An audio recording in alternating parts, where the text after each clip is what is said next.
5 মে দেশে ফিরছেন খালেদা জিয়া, সঙ্গে আসছেন ডক্টর জুবাইদা রহমান। নির্বাচনে কথা বলা যেন অপরাধ, এমন আবহ তৈরি করা হচ্ছে বললেন তারেক রহমান। গণহত্যার দায়ে আগে আওয়ামী লীগের বিচার, তারপর নির্বাচন, বলছে এনসিপি। বাংলাদেশি দাবি করে এবার গুজরাটে ভাঙা হচ্ছে পশ্চিমবঙ্গের মুসলিমদের ঘরবাড়ি। কাশ্মীর নিয়ন্ত্রণ রেখায় দুই দেশের গুলিবর্ষণ, আঞ্চলিক সংঘাত এড়িয়ে চলার আহ্বান যুক্তরাষ্ট্রের।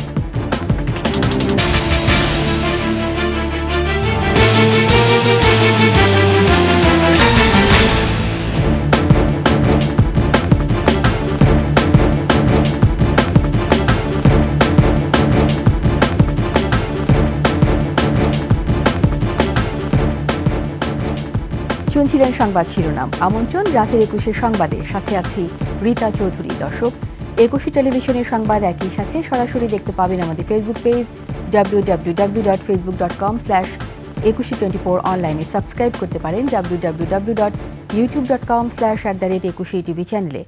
এছাড়া সংবাদ আরও থাকছে: নতুন ব্যাটারি চালিত রিকশা তৈরি করল বুয়েট, গতি সর্বোচ্চ 30 কিলোমিটার।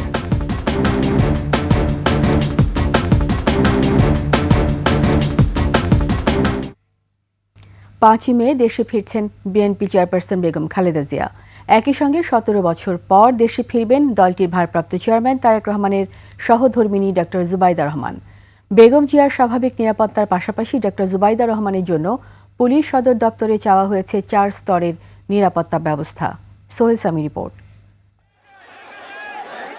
4 মাসের চিকিৎসা শেষে লন্ডন থেকে দেশে ফিরছেন বিএনপি চেয়ারপারসন বেগম খালেদা জিয়া।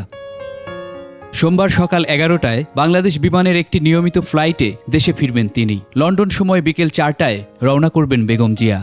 আপনার বাংলাদেশ বিমানেই আসবেন। আমার বাংলাদেশ বিমানে আপনার সমস্ত ব্যবস্থা করে রাখা হয়েছে। 4 তারিখে উনি রওনা হলে উনি 5 তারিখে 11টা থেকে এসে পৌঁছাবেন। আমরা যত জানি এখন পর্যন্ত যে সঙ্গে তার 2 বৌমা আসবেন আর কি। দীর্ঘ 17 বছরের প্রবাস জীবন শেষে খালেদা জিয়ার সঙ্গে দেশে ফিরছেন বিএনপির ভারপ্রাপ্ত চেয়ারম্যান তারেক রহমানের সহধর্মিণী ডাক্তার জুবাইদা রহমান।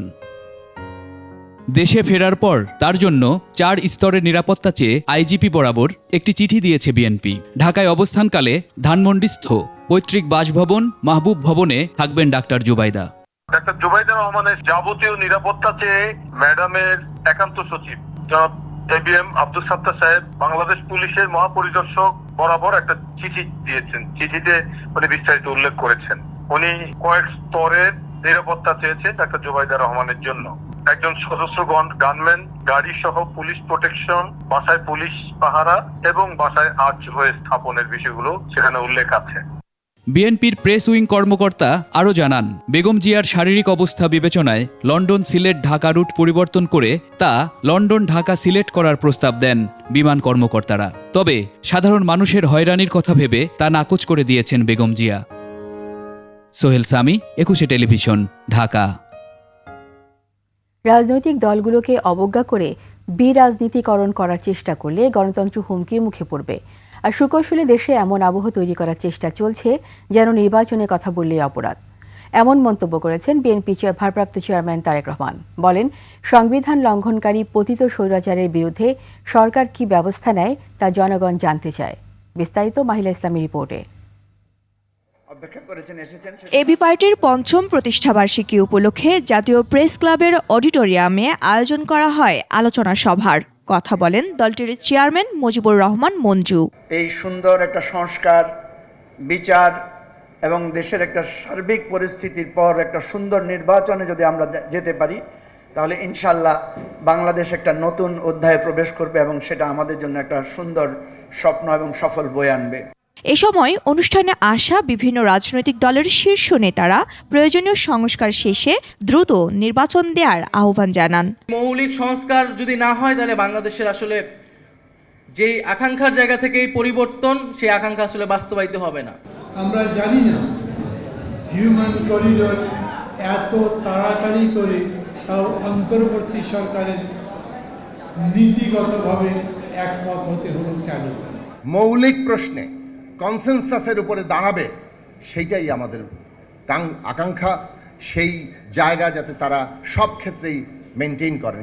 রাজনৈতিক দলগুলোর সাথে অপ্রয়োজনীয় দূরত্ব তৈরি করবেন না, বিরোধের জায়গাটা তৈরি করবেন না।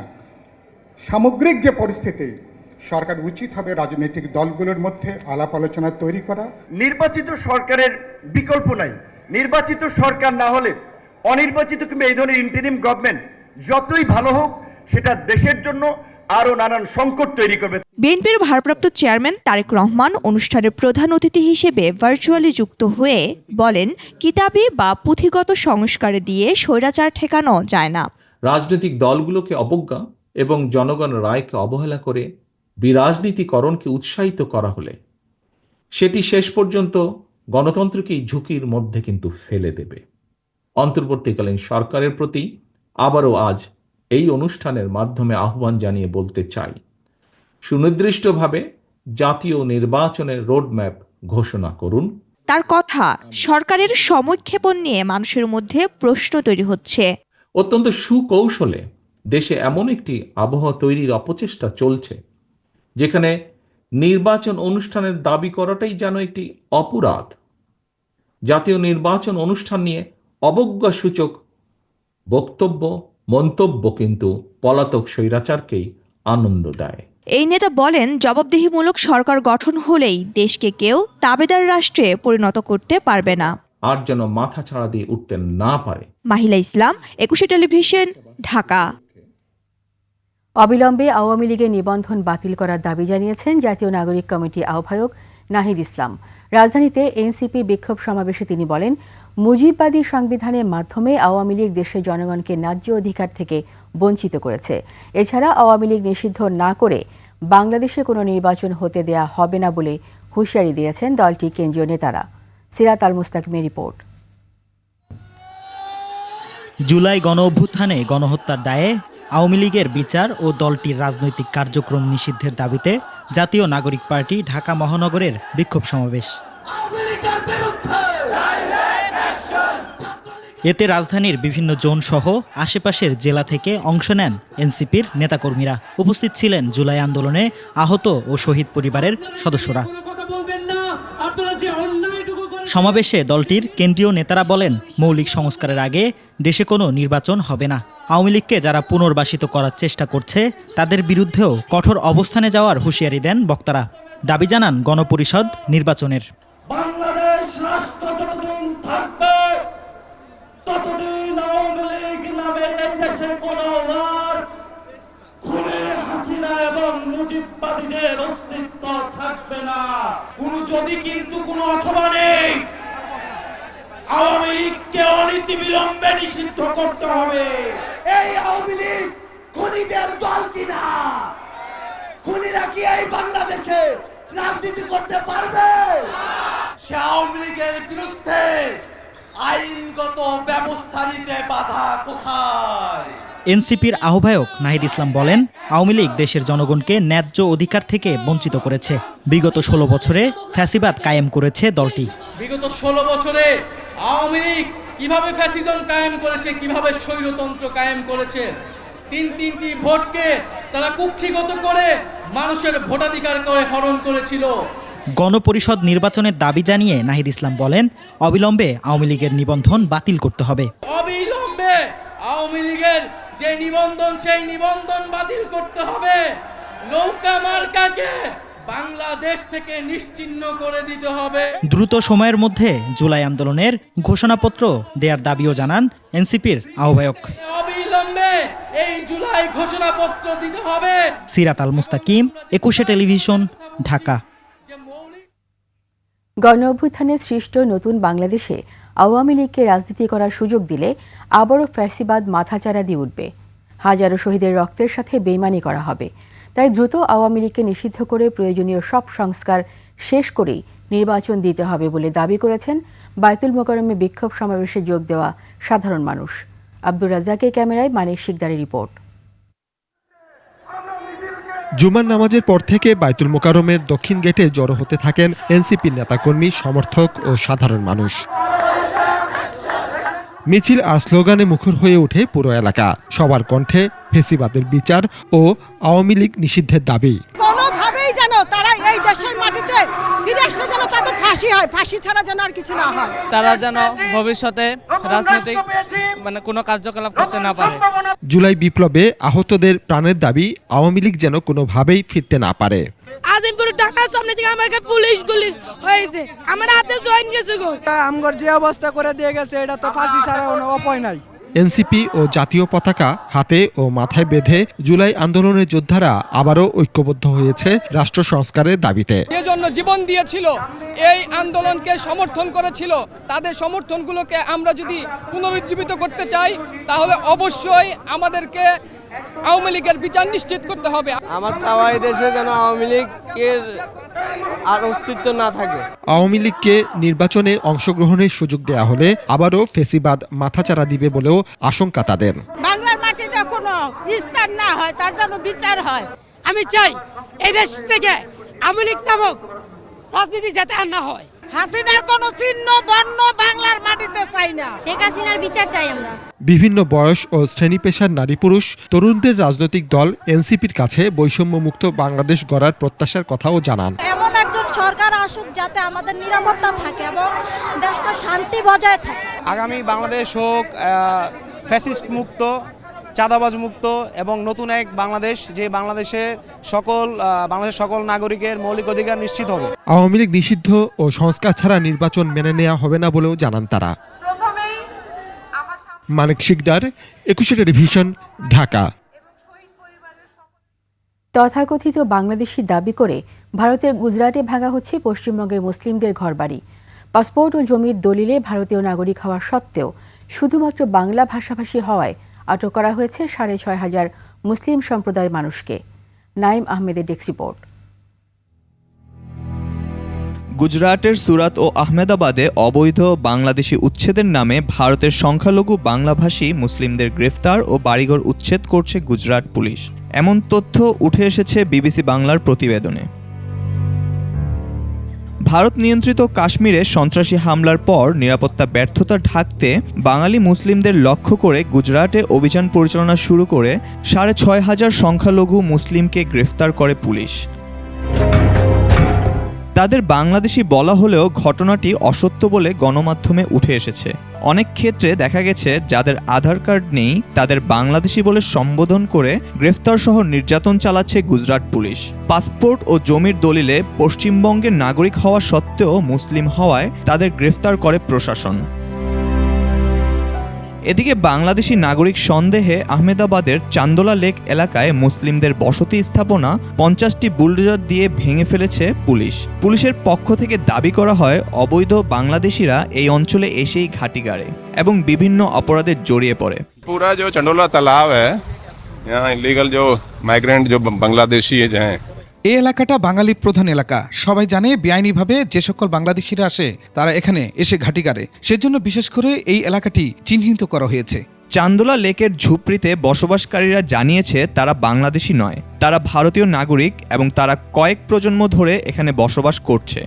বাংলাদেশে বহুত কষ্ট হচ্ছে, এখন কোথায় যাব জানি না। প্রজন্মের পর প্রজন্ম বেড়ে ওঠা নিজের আবাসস্থল হারিয়ে সর্বহারা মুসলিমরা কোথায় যাবে, কিভাবে জীবন ধারণ করবে তা নিয়ে শঙ্কিত ভুক্তভোগীরা। নাইম আহমেদ, 21 টেলিভিশন। ভারত পাকিস্তান সংঘাতে পাকিস্তানে আকাশসীমা নিষেধাজ্ঞায় এয়ার ইন্ডিয়ার বছরে ক্ষতি হতে পারে 7,260 কোটি টাকা। এদিকে টানা 8ম দিনের মতো নিয়ন্ত্রণ রেখার গুলিবর্ষণ করেছে দুই দেশ। এদিকে কাশ্মীরে হামলার ঘটনায় আঞ্চলিক সংঘাত এড়াতে দুই দেশকে সতর্ক থাকার আহ্বান জানিয়েছেন মার্কিন ভাইস প্রেসিডেন্ট জেডি ভ্যান্স।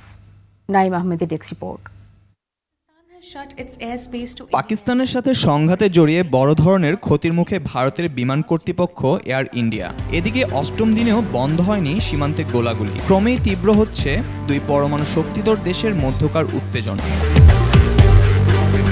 এনডিটিভির প্রতিবেদন দাবি করছে বৃহস্পতিবার রাতে কাশ্মীর সীমান্তের নিয়ন্ত্রণ রেখার কুপওয়ারা, বারামুলা, পুঞ্চ, নওশেরা ও আখনুরে ভারতীয় সেনা পোস্ট লক্ষ্য করে গুলি চালিয়েছে পাকিস্তান।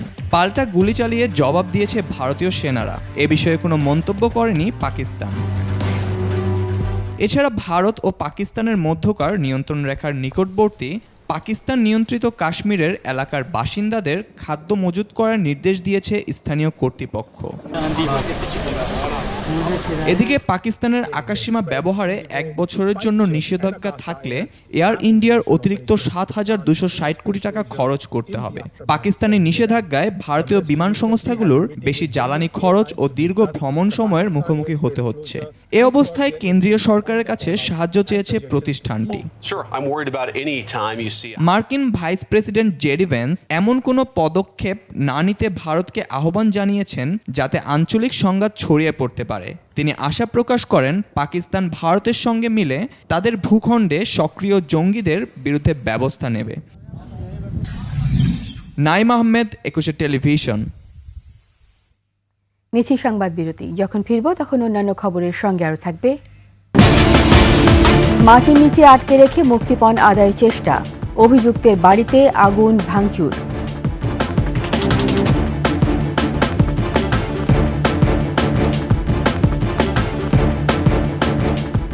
আবার আমন্ত্রণ রাতের 21 সংবাদে। সরকারি হস্তক্ষেপ না থাকায় বিশ্ব মুক্ত গণমাধ্যম সূচকে বাংলাদেশ 1 বছরে 16 ধাপ এগিয়েছে বলে জানিয়েছেন তথ্য সম্প্রচার উপদেষ্টা Mahfuz Alam. Reporters without borders এর ওয়েবসাইটে প্রকাশিত বিশ্ব মুক্ত গণমাধ্যম সূচকে বাংলাদেশের অবস্থান প্রসঙ্গে এক প্রতিক্রিয়ায় তিনি কথা বলেন। আশা প্রকাশ করেন আগামী বছরে বিশ্ব মুক্ত গণমাধ্যম সূচকে বাংলাদেশ আরও কয়েক ধাপ এগিয়ে যাবে এবং দেশের সাংবাদিক ও গণমাধ্যম সংশ্লিষ্টদের অধিকার সুরক্ষিত থাকবে। এ সময় তিনি জানান, গণমাধ্যম সংস্কার কমিশনের সুপারিশ অনুযায়ী বেশ কিছু সংস্কার কার্যক্রম হাতে নেওয়া হয়েছে। নির্বাচনের খবর নেই, সরকার করিডোর নিয়ে ব্যস্ত বলে অভিযোগ করেছেন বিএনপি চেয়ারপারসন উপদেষ্টা জয়নুল আবদিন ফারুক। বলেন, করিডোরের বিষয়ে সিদ্ধান্ত নেবে নির্বাচিত সরকার। জাতীয় প্রেস ক্লাবে বাংলাদেশ জাতীয়তাবাদী গণজাগরণের দলের কেন্দ্রীয় নির্বাহী কমিটি আলোচনার সভায় তিনি বলেন, 8 মাস ধরে অন্তর্বর্তী সরকারকে সহযোগিতা করে আসছে বিএনপি। সহযোগিতা করার পরেও অন্তর্বর্তী সরকার যদি ফখরুদ্দিন মঈনুদ্দিনের মতো ক্ষমতা দীর্ঘায়িত করার স্বপ্ন দেখে, বিএনপি তা মেনে নেবে না বলে হুঁশিয়ার দেন ফারুক। বিএনপি বিরুদ্ধে ষড়যন্ত্র করে জনগণের কাছ থেকে বিএনপিকে দূরে রাখা যাবে না বলেও জানান তিনি। আমরা আশা করেছিলাম এই সরকারের কাছে, সরকার যত দ্রুত সম্ভব একটি নির্বাচন দিয়ে আমার ভোট আমি দিব, কেন্দ্রে যাব, পছন্দের সই প্রার্থীকে ভোট দিব, কিন্তু সে আশা তো লক্ষণ করা যাচ্ছে না এই সরকারের কাছে। আপনি যদি শক্তভাবে বসে যান ক্ষমতায় মঈন ফখরুদ্দিনের মতো, তাহলে তো আমরা মেনে নেব।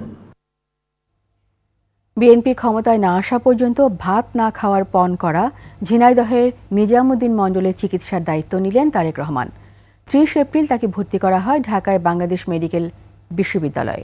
ফরিদপুর প্রতিনিধি এহসান রানার তথ্যচিত্রে ডেস্ক রিপোর্ট। ঝিনাইদহের নিজামুদ্দিন মণ্ডল পণ করেছিলেন বিএনপি ক্ষমতায় না আসা পর্যন্ত ভাত খাবেন না। এরপর থেকে কেটেছে শুকনো খাবার খেয়ে। স্বজনরা জানায় 2014 সালের 30 মে ঝিনাইদহের মহেশপুরে বিএনপির প্রতিষ্ঠাতা শহীদ রাষ্ট্রপতি জিয়াউর রহমানের শাহাদাত বার্ষিকীতে কাঙালি ভোজের আয়োজন করেন নিজাম। কিন্তু আওয়ামী লীগ হামলা চালিয়ে সেই কাঙালি ভোজ পণ্ড করে দেয়, নষ্ট করে দেয় রান্না করা খিচুড়ি। ফ্যাসিস্টদের ন্যাক্কারজনক এই আচরণ মেনে নেননি নিজামুদ্দিন মণ্ডল। প্রতিবাদে ভাত না খাওয়ার পণ করেন তিনি। অনুষ্ঠানটা করতেছিলাম, মানে খিচুড়ি রাঁধতেছিলাম, লাথি মারি ফুলি দেওয়ার পরে আমার বললাম যে আমি আর এই ভাত খাবো না, আমার 10 দিন ক্ষমতা না আসে তারেক রহমান বাড়ি আসবে। এরপর থেকে ভাত স্পর্শ করেননি নিজাম। দিন কাটিয়েছেন শুধু রুটি কলা খেয়ে। তার ফুসফুসে ক্ষত দেখা দিয়েছে। ঈদুল ফিতরের পর থেকে তার শারীরিক অবস্থার অবনতি হতে শুরু করে। 28 এপ্রিল তাকে ভর্তি করা হয় ফরিদপুর মেডিকেল কলেজ হাসপাতালে। এদিকে এই খবর পেয়ে নিজামুদ্দিন ও তার পরিবারের সাথে যোগাযোগ করেন বিএনপির ভারপ্রাপ্ত চেয়ারম্যান তারেক রহমান। তার নির্দেশে ফরিদপুর মেডিকেলে যান দলের কেন্দ্রীয় প্রতিনিধি দল। জানান, নিজামুদ্দিনের চিকিৎসার সব খরচ বিএনপি বহন করবে। আমাদের যে টিমকে পাঠিয়েছেন সবার সাথে কথা বলে আমরা সিদ্ধান্ত নিয়েছি ওনাকে আমরা ঢাকায় ভালো কোনো হসপিটালে পিজি হসপিটালে আমরা স্থানান্তর করবো। জনাব তারেক রহমান তার চিকিৎসার দায়িত্ব নিয়েছেন। দলের জন্য তার ডেডিকেশন এবং সেই ডেডিকেশনকে আমাদের দলের ভারপ্রাপ্ত চেয়ারম্যান শ্রদ্ধা করে কীভাবে দেখেন সেটি কিন্তু আজকে দৃষ্টান্ত। সেই দৃষ্টান্তকে আমরা সকলেই অনুসরণ করি। চিকিৎসকদের পরামর্শে তাৎক্ষণিকভাবে তাকে ঢাকায় নেওয়ার সিদ্ধান্ত হয়। নিজামুদ্দিন মণ্ডলের বাড়ি ঝিনাইদহের মহেশপুর উপজেলার বাঁশবাড়িয়া গ্রামে। তিনি 3 ছেলের বাবা। মহিমা পলি, ডেস্ক রিপোর্ট, 21 টেলিভিশন। চট্টগ্রাম নগরের চান্দগাঁও হামিদচর এলাকায় কর্ণফুলী নদী থেকে এক স্কুল ছাত্রের মরদেহ উদ্ধারের ঘটনায় জিজ্ঞাসাবাদের জন্য 4 জনকে আটক করেছে পুলিশ। পুলিশ বলছে, পরিকল্পিতভাবে মারধরের পর ওই স্কুল ছাত্রকে নদীতে ফেলে দেয় কয়েকজন সহপাঠী। চট্টগ্রাম থেকে বিপ্লব মজুমদারের তথ্য, ছবিতে ডেস্ক রিপোর্ট। নিহত স্কুল ছাত্রের নাম রাহাত ইসলাম। সে নগরের চাঁদগাঁও সানোয়ারা বয়েজ স্কুলের 7ম শ্রেণীর ছাত্র ছিল। মঙ্গলবার থেকে নিখোঁজ ছিল সে। বুধবার সকালে কর্ণফুলী নদীতে রাহাতের মরদেহ দেখতে পেয়ে এলাকাবাসী পুলিশকে খবর দেয়। নিহতের বাবা জানান, তার ছেলে মঙ্গলবার বিকেলে বন্ধুদের সঙ্গে বেড়াতে বের হয়। এরপর তার খোঁজ পাওয়া যাচ্ছিল না। তিনি অভিযোগ করেন, ক্রিকেট খেলা নিয়ে বাকবিতণ্ডার জেরেই পরিকল্পিতভাবে বন্ধুরা রাহাতকে হত্যা করেছে। স্কুল থেকে আসে ওই প্র্যাকটিসে চলে যায় ক্রিকেটে, এটাই তার কাজ, তার বাসা। তাদেরকে শাস্তি তো দূরের কথা, তাদেরকে ছাড়দের প্রবণতা আমরা খুবই বেশি দেখতে পাচ্ছি, যার ফলে এই অবস্থাগুলো ধীরে ধীরে আরো প্রসারিত হচ্ছে। একটা ব্যাগ পাওয়া গেছে, ব্যাগের মধ্যে দেখছি যে আমরা তো এখানে আমি চলে গেছি, ব্যাগের মধ্যে দেখতেছি যে আমার ছেলের প্যান্ট, কাপড় আর টাই, এই 3টা, আবার ছেলে নাই। বুধবার নিহতের বাবা চাঁদগাঁও থানায় একটি মামলা দায়ের করেন। এরপর রাহাতের 4 সহপাঠীকে আটক করে জিজ্ঞাসাবাদ করছে পুলিশ। নিহত Rahat Chittagong Brothers Union junior cricket দলের হয়ে খেলত বলে জানায় পরিবার। Masuma Lisa, desk report, 21 television. সিরাজগঞ্জে মুক্তিপণ আদায় আর জমি লিখে নেয়ার জন্য আটক রাখা বৃদ্ধ ও এক নারীকে উদ্ধার করেছে পুলিশ। মাটির নিচে থাকা গুপ্ত কক্ষ থেকে নিজেরাই কৌশল করে বের হয়েছেন। এই চক্রের হোতা নাজমুল ইসলাম আরাফাতকে গ্রেপ্তার করেছে পুলিশ। আরাফাত নিজেকে সাংবাদিক পরিচয় দিতেন। সিরাজগঞ্জ প্রতিনিধি স্বপন মির্জার তথ্য, ছবিতে ডেস্ক রিপোর্ট।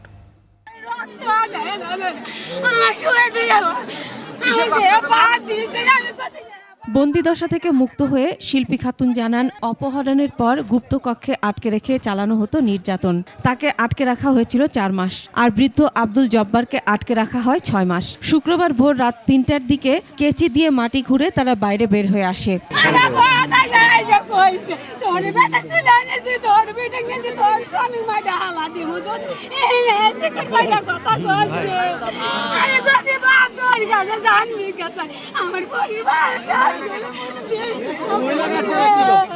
আমি ন্যায় বিচার পেতেছি এবং এই ধরনের ঘটনা আমি তীব্র নিন্দা জানাই এবং ভবিষ্যতে জানি আর এই ধরনের কোনো ঘটনা না ঘটে।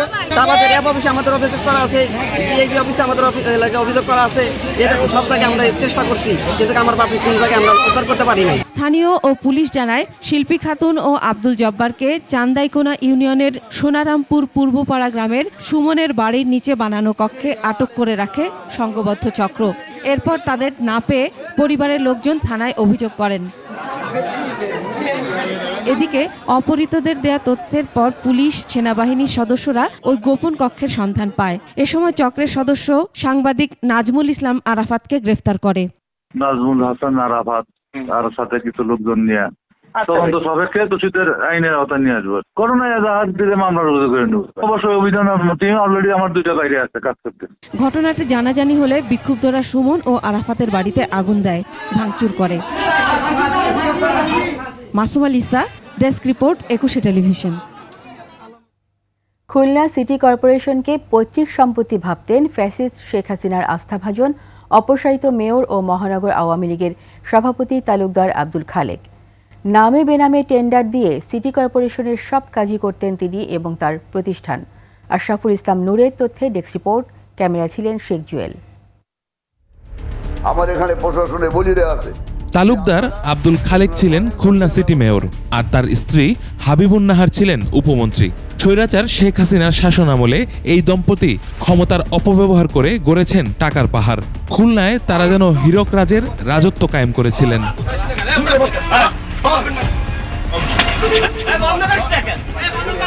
ঠিকাদারি কাজে দুর্নীতি, পছন্দের ঠিকাদারদের একচেটিয়া কাজ দেওয়া ও কমিশনের ভিত্তিতে কাজ বিক্রির অভিযোগ রয়েছে তালুকদার আব্দুল খালেকের বিরুদ্ধে। অভিযোগ, পছন্দের ব্যক্তি ও আওয়ামী লীগ নেতাদের মধ্যে লাইসেন্স ছাড়াই প্রায় 1000 কোটি টাকার কাজ ভাগ করে দিয়েছেন তিনি। টাকা নেছে 4 বছর ধরে 100% যে মুস্তাফিজ ছিল, কোন বিল, ওই বাবুল রানার বিল বলেন, আশার বিল বলেন, কাউন্সিলরকে বিল বলেন, কোনো বিল টাকা না দিয়ে যেতে পারেনি। 1% করে অ্যাকাউন্ট সিস্টেম নেছে। স্থানীয় চেম্বার ওনাদের হয়তো ইন্ধনে খুলনা সিটি কর্পোরেশনকে বাইপাস করে উনি এই কাজগুলো করছিলেন। সুযোগ পেলেই খালেদা জিয়া ও তারেক রহমান সম্পর্কে কটূক্তি করতেন আব্দুল খালেক। বিএনপির এক সময় সালাম তালুকদারের ভাইপো, তিনি ছিলেন প্রতিমন্ত্রী, কিন্তু তিনি সাংবাদিক সম্মেলনে বলছেন যে এই সেক্টর থেকে 22,000 কোটি টাকা তারেক জিয়া এবং মাহমুদ ছিল কুখ্যাত সন্ত্রাসী এরশাদ শিকদারের সাথেও সখ্যতা। সিটি কর্পোরেশনের মেয়র ছাড়াও ছিলেন সাউথ বাংলা অ্যান্ড কমার্স ব্যাংকের ভাইস চেয়ারম্যান ও খুলনা ট্রাস্টি বোর্ডের চেয়ারম্যান। তার সময়ে 7 বছর আগে সড়ক সংস্কার, শিপইয়ার্ড রোড আর ড্রেন খোঁড়াখুড়ির শুরু হয়, যা এখনো চলমান। এই উন্নয়নের বুলি দিয়ে তিনি রাষ্ট্রীয় কোষাগার থেকে সরকারি বরাদ্দ যা এসছে তিনি লুটপাট করে খেয়েছেন। তার মনোনীত ব্যক্তিরাই সিটি কর্পোরেশনে কাজ করতেন। সিটি কর্পোরেশনের কোনো মেয়র বা কোনো কাউন্সিলর সিটি কর্পোরেশনে কোনো ব্যবসা করতে পারবে না। এটি সিটি কর্পোরেশনের অর্ডিন্যান্সের মধ্যে পরিষ্কারভাবে বলা আছে। তালুকদার আব্দুল খালেক, সে কিন্তু সিটি কর্পোরেশনের বিভিন্ন বেনামে স্বনামে কাজ করেছে। কেসিসির এই অপসারিত মেয়র ও মহানগর আওয়ামী লীগের সভাপতি তালুকদার আব্দুল খালেকের দুর্নীতি ও অনিয়ম অনুসন্ধানে 21 জানুয়ারি 3 সদস্যের টিম গঠন করে দুদক। দুদকের আবেদনে 24 মার্চ আব্দুল খালেক ও তার স্ত্রী সাবেক উপমন্ত্রী হাবিবুন নাহারের 5টি ব্যাংক হিসাব, এফডিআর ও সঞ্চয়পত্র মিলে প্রায় 8 কোটি 10 লাখ টাকা ফ্রিজ করে আদালত। 5 আগস্ট ফ্যাসিস্ট সরকারের পতনের পর লাপাত্তা এই দম্পতি। ইউসুফ হাসান নাইম, 21 টেলিভিশন। নতুন ধরনের ব্যাটারি চালিত রিকশার নকশা তৈরি করেছেন বুয়েটের একদল গবেষক, যা বর্তমান রিকশার তুলনায় নিরাপদ ও প্রযুক্তি নির্ভর। এতে সড়ক থেকে কমবে নিবন্ধনহীন ব্যাটারি চালিত রিকশা, এমনটাই আশা করছেন যন্ত্রকৌশল বিভাগের গবেষকরা। খালিদ ইবনে মিজানের রিপোর্ট। রিকশা শহর ঢাকা, পরিচয়টা ছাপিয়ে গেছে ব্যাটারি চালিত অটোর দৌরাত্মে। রাজপথ থেকে অলিগলি কোথায় নেই অটোর দাপট, যাদের বেশিরভাগেরই নেই রেজিস্ট্রেশন, চালকও অপ্রশিক্ষিত। এমন পরিস্থিতি বদলাতে এগিয়ে এসেছে বুয়েট। যন্ত্রকৌশল বিভাগের 6 সদস্যের গবেষক দল তৈরি করেছে নতুন ধরনের এই নিরাপদ রিকশা। বাংলাদেশ জ্বালানি ও বিদ্যুৎ গবেষণা কাউন্সিলের অর্থায়নে দীর্ঘ 2 বছর গবেষণার পর রিকশার এই নতুন মডেল প্রকাশ করা হয়েছে। এটা একটা প্রজেক্টের এগেনস্টে, তো আমরা ধরেন 4 জন শিক্ষক ছিলাম এবং 2 জন ইঞ্জিনিয়ার ছিল, এখানে আমরা কাজ করেছি। আর এছাড়া ধরেন একজন এভালুয়েটর ছিল, একজন অ্যাকাউন্টেন্ট ছিল। প্রায় 2.5 বছরের গবেষণা করে এই জিনিসগুলো দেয়া আর কি।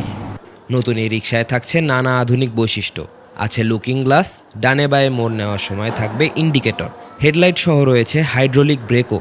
গতি সর্বোচ্চ 30 কিলোমিটার হলেও রিকশাটি হবে অনেক বেশি নিয়ন্ত্রিত। এদের স্পিড লিমিট দিয়েছে আমরা 30, সুতরাং তার জন্য রাস্তা কিন্তু নির্ধারিত হতে হবে। আপনার দ্রুতগতি যানবাহন, যেমন বাস, ট্রাক, প্রাইভেট কার যে রাস্তায় চলবে সেই রাস্তায় কিন্তু এই গাড়িগুলো চলাচল করবে না। নতুন মডেলের এই রিকশার গতির সাথে সামঞ্জস্য রেখে সড়কে অনুমোদন দেওয়ার পরামর্শ এই গবেষকের।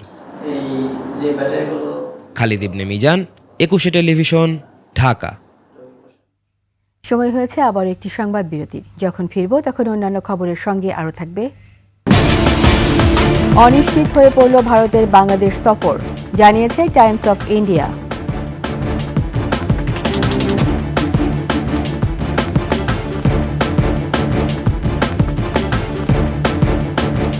আবার আমন্ত্রণ রাতের 21 সংবাদে।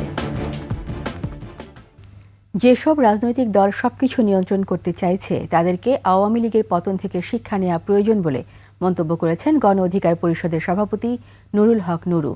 বিকেলে নারায়ণগঞ্জে ফতুল্লার বেসিক শিল্পনগরীতে যুব সমাবেশে তিনি এ মন্তব্য করেন। ছাত্র জনতা আগামীতে এই দেশে কোনো প্রতিবাদ তৈরি হতে দেবে না। আগামীতে যারা নেতা হবেন, জনপ্রতিনিধি হবেন, ওই ভোট কেন্দ্র দখল করে সিল মেরে জনপ্রতিনিধি হওয়ার দুঃস্বপ্ন দেখবেন না। জনগণ যাকে সমর্থন করবে, জনগণ যাদের পেছনে থাকবে, তারাই নেতা হবে, জনপ্রতিনিধি হবে, দেশ শাসন করবে। বিজিবি বিএসএফ এর পতাকা বৈঠকের পর দিনাজপুরে বিরল উপজেলা ধর্মজৈন সীমান্ত থেকে ধরে নিয়ে যাওয়া 2 কৃষককে হস্তান্তর করেছে বিএসএফ। বিনিময়ে 2 ভারতীয় নাগরিককে ফেরত দিয়েছে বিজিবি। চিত্ত ঘোষের তথ্যচিত্রে ডেস্ক রিপোর্ট। রাতে দিনাজপুর বিরল সীমান্তে পতাকা বৈঠকের পর 2 বাংলাদেশি কৃষক এনামুল হক ও মাসুদ রানাকে হস্তান্তর করে বিএসএফ। বিনিময়ে ভারতীয় 2 কৃষককে ফেরত দেয় বিজিবি। এর আগে সকালে এই উপজেলার ধর্মজৈন সীমান্তের কাছে নিজ জমিতে ধান কেটে মারাইয়ের সময় 2 জনকে ধরে নিয়ে যায় বিএসএফ। প্রতিবাদে কারুলিয়াপাড়া গ্রামের বাসিন্দারা 2 ভারতীয় কৃষককে ধরে এনে বিজিবির হাতে তুলে দেয়। এখানে ইন্ডিয়া এবং বাংলাদেশের 2 দেশের লোক ধান আবাদ করে, তো আমাদের এখানে কিছু পানি ছিল জমিনে, ওই ধানটা ইন্ডিয়ার পাশেই 2 সংযুক্ত একটু উঁচুতে ধানটা মারতেছিল। মারার সময় বাংলাদেশি 2 জন কৃষককে ইন্ডিয়ান বিএসএফ আসে ধরে নিয়ে যায়। ধান কাটার পর ধান মারতেছিল, ধান মারার সময় বিএসএফ এসে আমাদের ছেলেগুলোকে 2 জনকে ধরছে, বাকি গেলা পালায় গেছে। প্রায় 9 ঘন্টা পর পতাকা বৈঠকের মাধ্যমে বিষয়টি সুরাহা হয়। ইউসুফ হাসান নাইম, 21 টেলিভিশন। এদিকে লালমনিরহাটে পাটগ্রাম সীমান্ত থেকে 2 বাংলাদেশিকে ধরে নিয়ে গেছে বিএসএফ। পুলিশ ও স্থানীয়রা জানায় সন্ধ্যায় ওই 2 বাংলাদেশিকে উপজেলার ধবলসুতি সীমান্তে চা বাগান থেকে বিএসএফ ব্যাটালিয়ন গোমতী ক্যাম্পের সদস্যরা জোরপূর্বক ধরে নিয়ে যায়। ওই 2 যুবকের মধ্যে একজনের বাড়ি পাটগ্রাম এবং অপরজনের বাড়ি বগুড়ায়। তাদের ফেরত আনতে বিজিবির পক্ষ থেকে পতাকা বৈঠকের আহ্বান করা হয়েছে।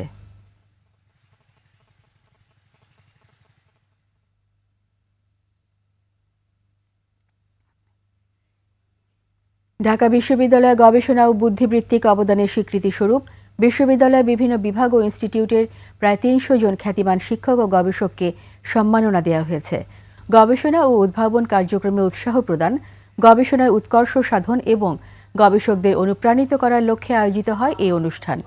2024 সালের জানুয়ারি থেকে ডিসেম্বর পর্যন্ত বিশ্ববিদ্যালয়ের যে সকল গবেষণা প্রবন্ধ হাই ইম্প্যাক্ট জার্নালে প্রকাশিত হয়েছে তাদেরকে সম্মাননা প্রদান করা হয়। অনুষ্ঠানে উচ্চশিক্ষার ভূমিকা টেকসই প্রবৃদ্ধি ও উন্নয়নের জন্য উচ্চশিক্ষা বিনিয়োগের বিষয়ে ইন্ডাস্ট্রি ও অ্যালামনাই প্রতিনিধিরা আলোচনা করেন।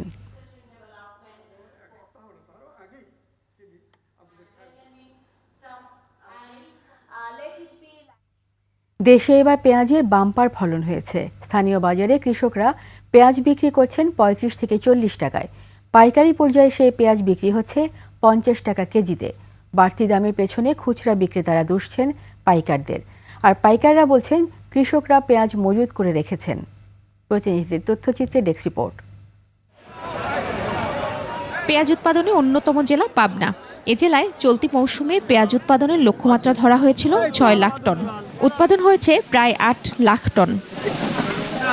তদারকিতে রেখেছি যেন কৃষক পর্যায়ে কোনোভাবে ক্ষতিগ্রস্ত না হয়, তারা যেন পেঁয়াজ উৎপাদন থেকে মুখ ফিরিয়ে না নেয়, পেঁয়াজের উৎপাদনে যেন তারা উৎসাহ বজায় রাখে।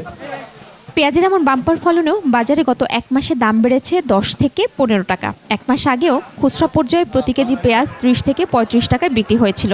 যদি 2200 থেকে 24-2500 টাকা বেচতে পারে আমাদের আর কি তবিলটা বাঁচবে, মানে লেবারের দামটা একটু হয়। বর্তমান যে বাজারটা আছে এটা ঠিকই আছে, বাজারে 50 টাকা বেচতেছি আর পাইকারি বেচতেছি আপনার 48 টাকা। তা আশা করা যায় সামনে পেঁয়াজের দাম একটু কম। সাধারণ ক্রেতাদের অভিযোগ, বেশি লাভের আশায় পেঁয়াজ মজুত করে দাম বাড়ানো হয়েছে। 50 টাকা কেজি, সেই ক্ষেত্রে আর কিছুটা কম হলে ভালো হতো। দেখা যাচ্ছে 30-35 এর মধ্যে হলে আমাদের জন্য একটু সুবিধা হবে। পেঁয়াজের ভান্ডার খ্যাত ফরিদপুরেও পেঁয়াজের ভালো ফলন হয়েছে। বাড়তি দামের পেছনে খুচরা বিক্রেতারা দুষছেন পাইকারদের, তবে পাইকাররা বলছেন কৃষকরা পেঁয়াজ মজুত করে রেখেছেন। 40 টাকা কেনার পরে 4 টাকা খরচ আছে, 49 টাকা ঢাকায় জামাকে পড়লো, তারপরে খুচরা লাভ যখন টাকা কিনে নেয় তখন 50 টাকা অনেক আমদানি হয়ে যায়, যার কারণে কম, আর যখন মাল কম আসে তখন একটু বাইরে। সামনে ঈদুল আজহায় পেঁয়াজের দাম আরও বাড়তে পারে, তাই বাজার মনিটরিং বাড়ানোর দাবি সাধারণ মানুষের। মহিমা পলি, ডেস্ক রিপোর্ট, 21 টেলিভিশন। এবার বাণিজ্য সংবাদ।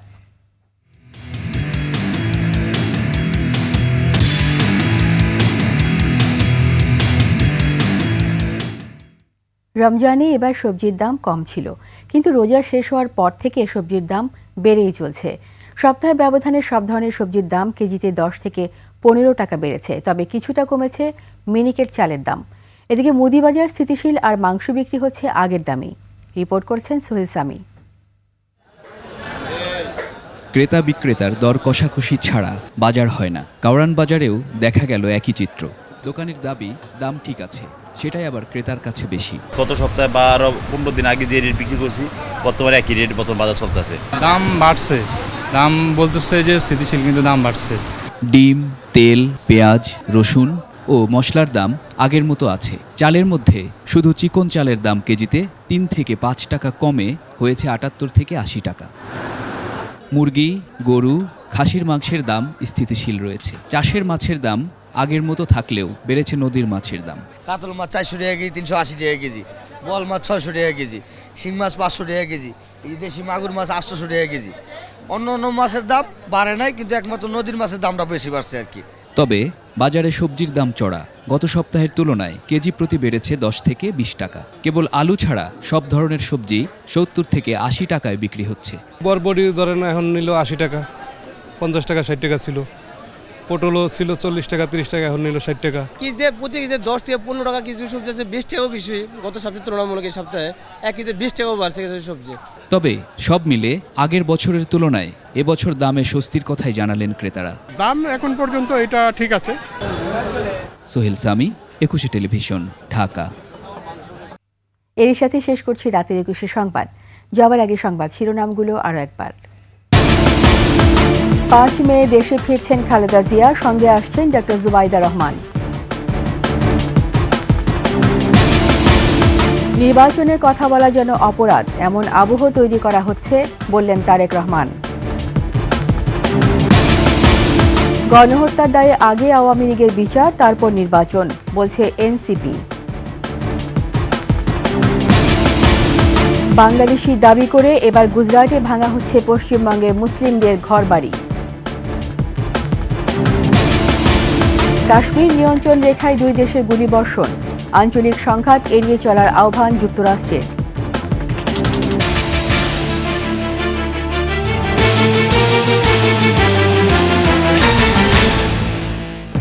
সবশেষ সংবাদ জানতে ডায়াল করুন 2021 নম্বরে, আর ভিজিট করুন 21-tv.com ওয়েবসাইটে। ফেসবুকে ভিজিট করতে পারেন www.facebook.com/2124, অনলাইনে সাবস্ক্রাইব করতে পারেন www.youtube.com/@21 চ্যানেলে। এতক্ষণ সঙ্গে থাকার জন্য সবাইকে ধন্যবাদ। পরবর্তী সংবাদ রাত 1টায় দেখার আমন্ত্রণ রইল। 21-এর সাথেই থাকুন।